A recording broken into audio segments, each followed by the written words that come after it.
3, 2, 1, go!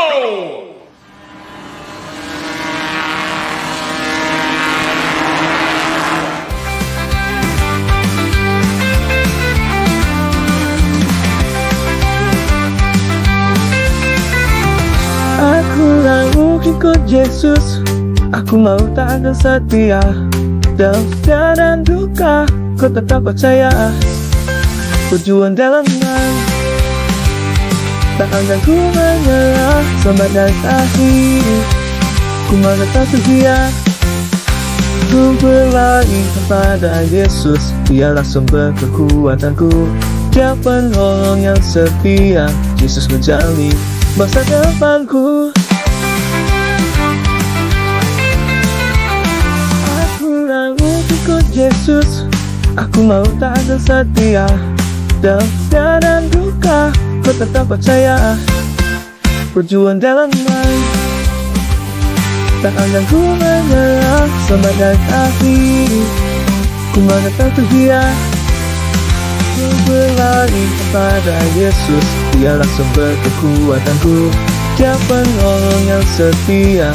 Yesus menjalani masa depanku.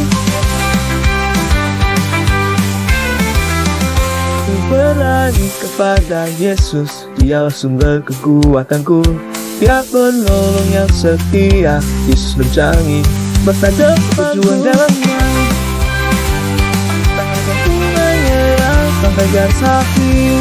Ku tetap setia, Yesus menjalani masa depanku.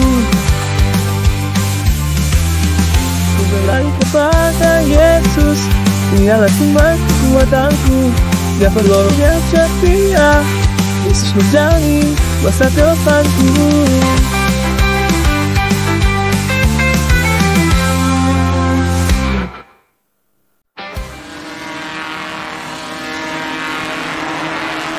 Halo teman-teman semuanya, selamat datang di Spiritual Enrichment 2025 dengan tema Nyalakan Mesinmu.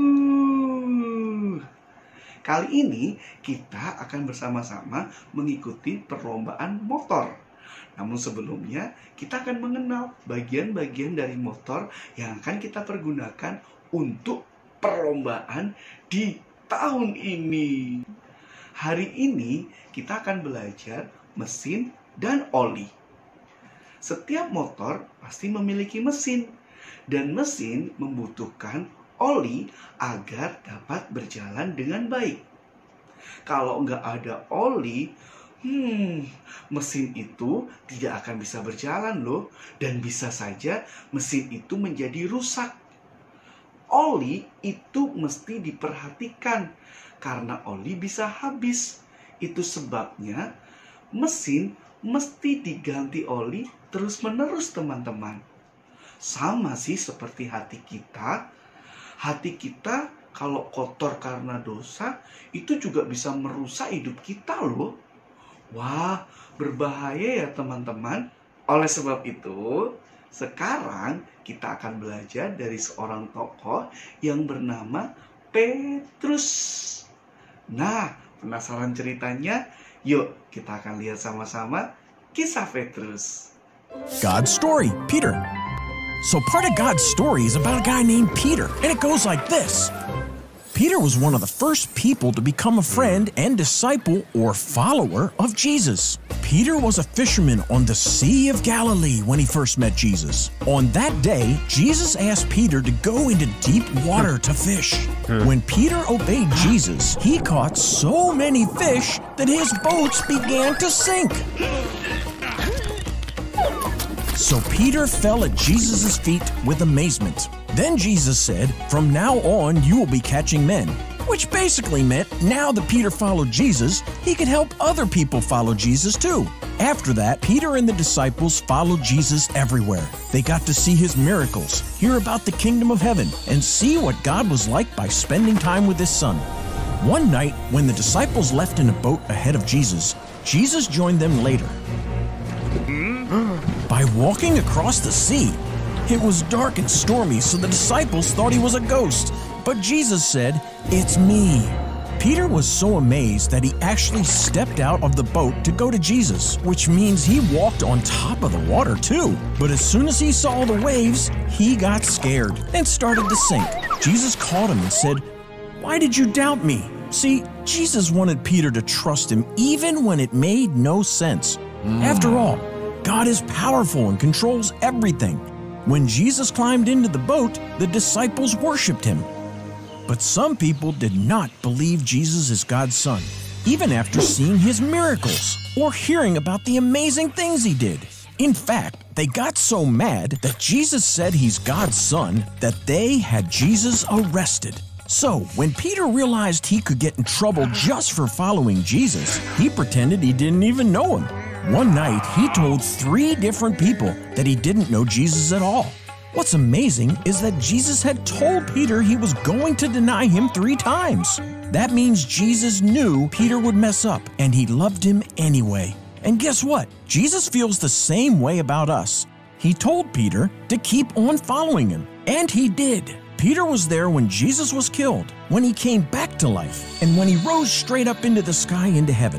Peter and the other disciples who believed in Jesus took care of each other and people in need. Every day, new people saw the way they loved each other and chose to follow Jesus and be a part of God's family too. And no matter what happened, even when life got hard, Peter and the other disciples kept following Jesus. And because they bravely told more and more people about Jesus, we get to know about Jesus and follow him today. And that's the story of Peter.